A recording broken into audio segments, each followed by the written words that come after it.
I've still been looking at soldering irons in the $50 range. I've read some good things about the FNIRSI brand. I'll call it FNIRSI. If anyone knows of a video with the company pronunciation in it, I would sure appreciate a comment with the title of the video. To be fair, most of the good things I've heard have been about the HS-02 soldering iron. But that kit is more in the $100 range on Amazon, kind of the next step up. This is the FNIRSI HS-01, and this kit was right at $60 on Amazon. I'll put a link to it in the description.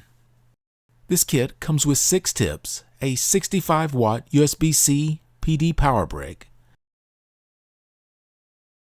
a silicone USB-C power cable, a DC power to USB-C adapter cable, and the HS-01 handpiece. I'm not going to mention the iron stand because it shouldn't be mentioned. I didn't see an option to buy just the handpiece with one tip, but it sure looks like it's packaged to sell like that.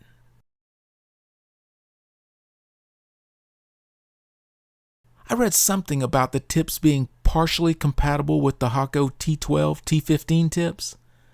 Not sure where I read it, but I remembered the description being almost nonsensical, and thinking at the time that that was probably written by AI. But as you can see, the Hakko tips are so much longer, and if a T15 tip is installed in the handpiece, it will trip the 65-watt USB-C power brick. Would it trip a more powerful voltage supply? I don't think it really matters, as it would be so uncomfortable to use the iron with the tip sticking out that far.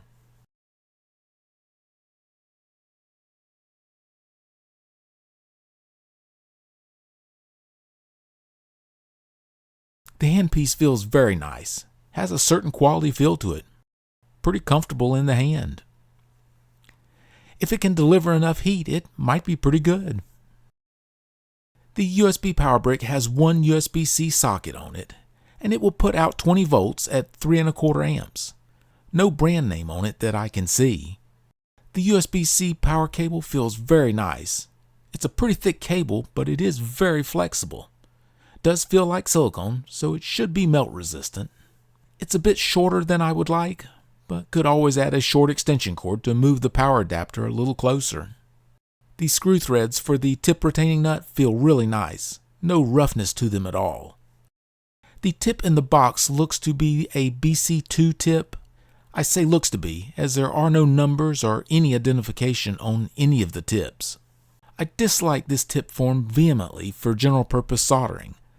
I have one BC tip for my Hakko station, and it is an extremely tiny one, and I hardly ever use it. The cover is very tight. Probably tighter than it should be. I'll take a closer look at that later. It is not going to affect how the iron works. Probably should take a quick look at the manual, but I'll do that right before I get to the menu settings.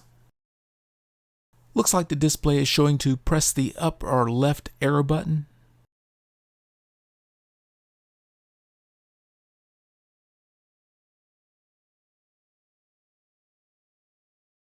Let me get the screen protector off.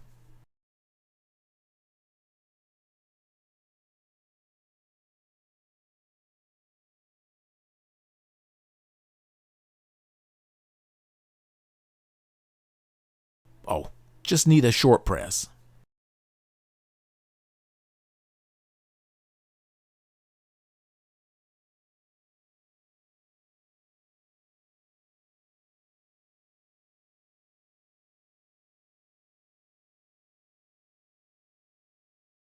Display bouncing around a bit much.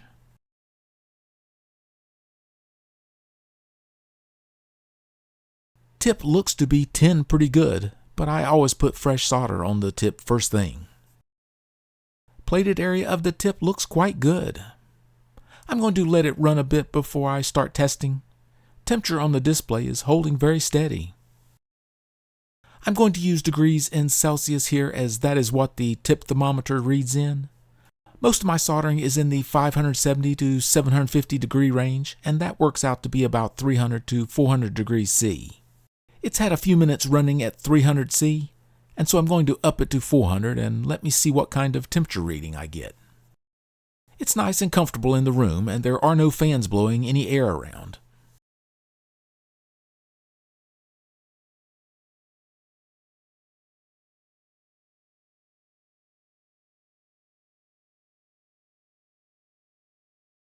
.409 reading. That is very good. Can't really ask for more than that. Here is some 1-ounce double-sided bare FR4 board.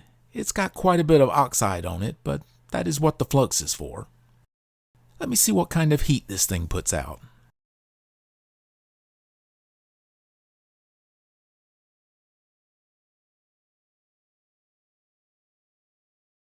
That is not bad.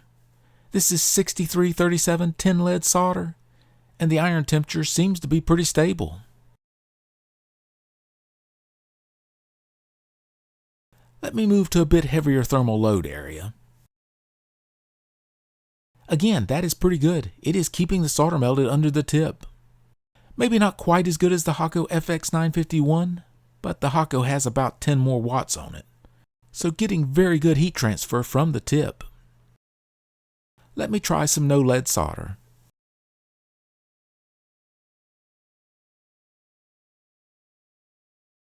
The no lead solder is a bit of a struggle for it, but it is a pretty small tip, and that is a large thermal load.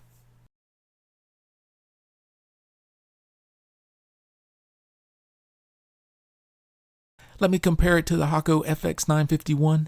This is a D24 tip, so it is a bit larger than the BC2 tip on the HS-01. And it may look like the temperature is dead on, but the station is set to 750 degrees Fahrenheit, so it is reading 1 degree C high. Okay, the Hakko is doing a much better job, especially on the no lead solder. Toward the edge of the board, I really can't feel any difference. When you consider this Hakko is over 5 times the price of the HS-01, the HS-01 looks pretty good. Back to the HS-01, tip heats up pretty fast.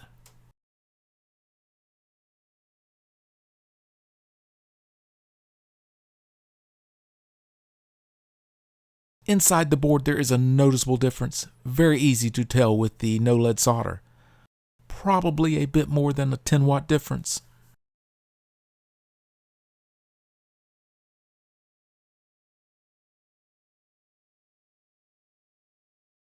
This is the KR tip that came in the kit. It's the larger of the 2 knife tips.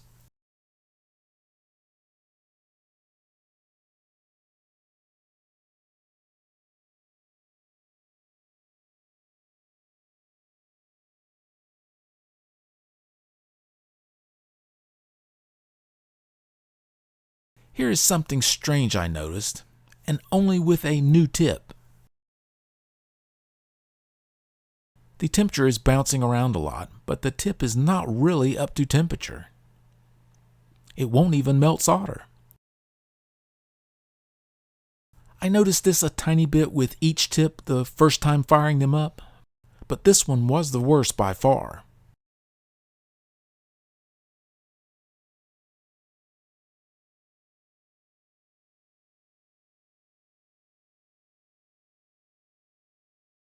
I thought it might not be making good contact, so I removed it and reseated the tip.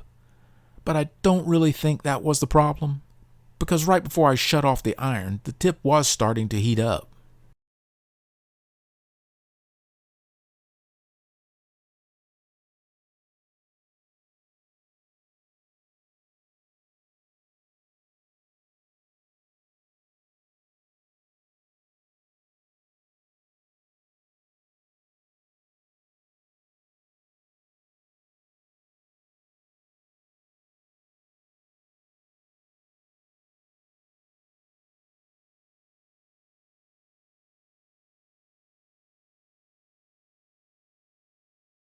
Also, notice the temperature here. The iron is set at 400 C, but the tip temperature is a little over 370 C.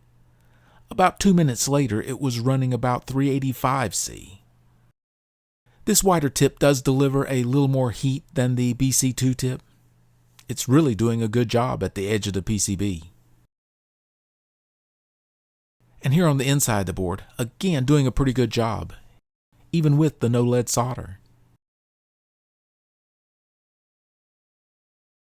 I had turned the temp up to 420 to get a tip temperature right at 400 when I started, but I could tell the temp was getting a bit hotter.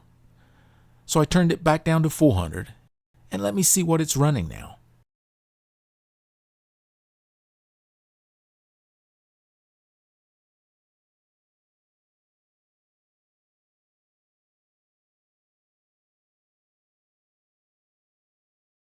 Tip temperature is now 390. With the wider tip, it is doing about as good as the Hakko D24 tip, so that is really quite good. After a bit of use, the HS-01 KR tip did stabilize. With the temperature set at 400, the tip was running 406 to 407 consistently. I tried several times starting it up cold, and tip temperature went right to 406 degrees C. Tip temperature is now very stable and well within 10 degrees of the set value. So when putting in a new tip, might want to let it run a bit. Not sure what is going on here, but I did notice the same effect with the BC3 tip, just not to such an extent. I've never noticed that with my Hakko T15 tips, but the last one I bought was probably 4 years ago, and I didn't even have a tip thermometer then. Took maybe 10 minutes, but the B2 tip settled in right around 402 degrees C, though I can alter it a couple of degrees by where on the cone the tip is touching the thermocouple. But if I try hard and get the center of the plating over the center of the thermocouple, I get 401, 402 every time, so very good temperature regulation. So these are the tips, and it really looks like these are all that are available for the HS-01. The 2 knife tips are a good size, and the closest thing to a true chisel form tip. Not close enough in my book, but these will end up being the workhorse tips for this iron. The 2 conical tips will be useful for small SMD parts and the like. The shorter B2 will end up being the main one used. And then the 2 beveled conical tips. I do dislike these. I don't know why the BC form is even used in the kit. If these 2 tips were a 3mm and a 2mm chisel form, I would say what a great deal this little iron is. But it doesn't even look like I can buy a chisel tip for it, and that is going to really affect my opinion about this iron. If you like using the BC tips, please leave a comment about what you like about them. Maybe I'm missing something. I'll do a quick overview on the iron's operation. It is a very nice looking iron, that is for sure. And it has a true quality feel to it, much nicer than I expected for the price. On power up, with no tip in the handpiece, it displays a tip moving into the iron. Really don't need more instruction than that.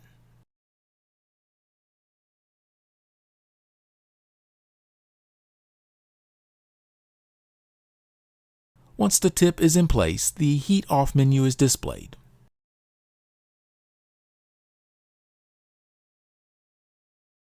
One quick push of the left arrow button will power on the iron. On the right of the display, it shows the voltage it's running off of and the set temperature. The rest of the display shows the tip temperature and the power level.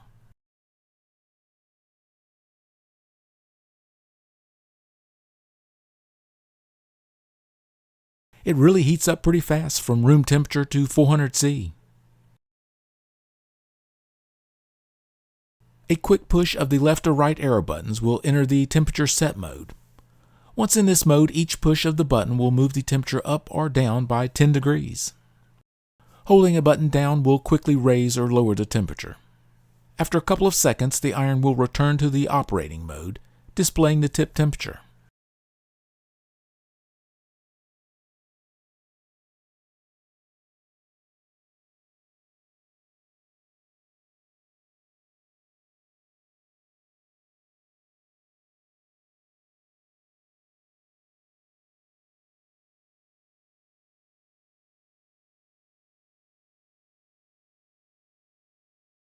A long press of the right arrow button will move to the heat off state. From the heat off menu, you can enter the setup menu. Press and hold both buttons at the same time to enter the setup menu. The first menu is the brightness setting for the display. Press and hold the right arrow button to enter the brightness adjustment menu. Short presses will raise or lower the brightness level.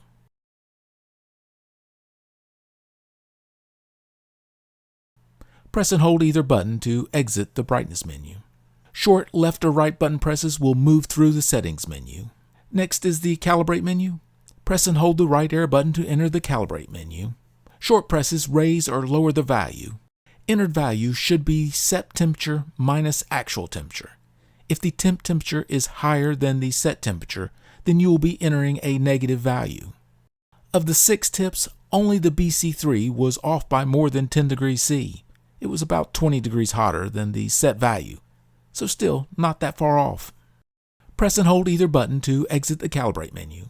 Next menu is the temperature unit setting. Press and hold the right arrow button to enter. Short presses to change between Celsius and Fahrenheit. Press and hold either button to exit. Next menu is sleep time. Press and hold right button to enter menu. Short presses to set sleep time. Maximum time is 20 minutes. One more press over the 20-minute mark will turn off the sleep timer, but please don't do that to your tips. Press and hold either button to exit. Next menu is sleep temperature. Press and hold the right arrow button to enter.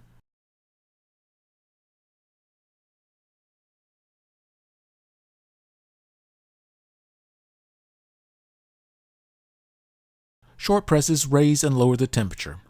Anything below about 350 degrees, 180 C should be fine. Press and hold either button to exit. Next menu is the child lock setting. Press and hold the right arrow button to enter. Closed is disabled. Press and hold either button to exit. Next menu is language selection. Press and hold the right arrow button to enter. You can select between English and Chinese. Press and hold either button to exit. Next menu is the handedness option. Again, press and hold the right arrow button to enter. Can select from left or right-handed. It rotates the display and swaps the buttons. Press and hold either button to exit. Last menu is the voltage selection. Again, press and hold the right arrow button to enter. Can select between 9, 12, 15, and 20 volts. Press and hold either button to exit. Press and hold the left arrow button to exit the settings menu. And that seems to be the basic operations for it. I didn't notice any markings on the DC power to USB-C adapter cable, and I didn't see anything in the little book that came with the iron. So this could possibly be disastrous for the iron if power is the wrong polarity here.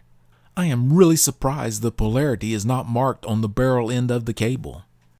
With this little board here, I can apply 5 volts to the USB-C socket and then measure the voltage at the barrel connector.